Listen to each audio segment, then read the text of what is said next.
আসসালামু আলাইকুম।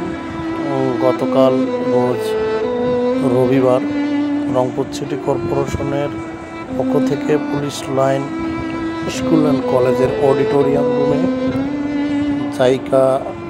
জাইকার উদ্যোগে রংপুর সিটি কর্পোরেশনের হোল্ডিং ট্যাক্স বিষয়ক সেমিনার অনুষ্ঠিত হয়।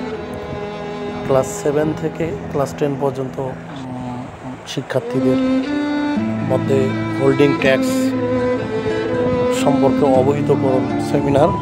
উক্ত সেমিনারে প্রধান অতিথি হিসেবে উপস্থিত ছিলেন রংপুর সিটি কর্পোরেশনের মাননীয় মেয়র জনাব মোহাম্মদ মোস্তাফিজুর রহমান মোস্তফা মহোদয়। বিশেষ অতিথি হিসেবে উপস্থিত ছিলেন রংপুরের পুলিশ সুপার জনাব মোহাম্মদ ফেরদৌস আলী।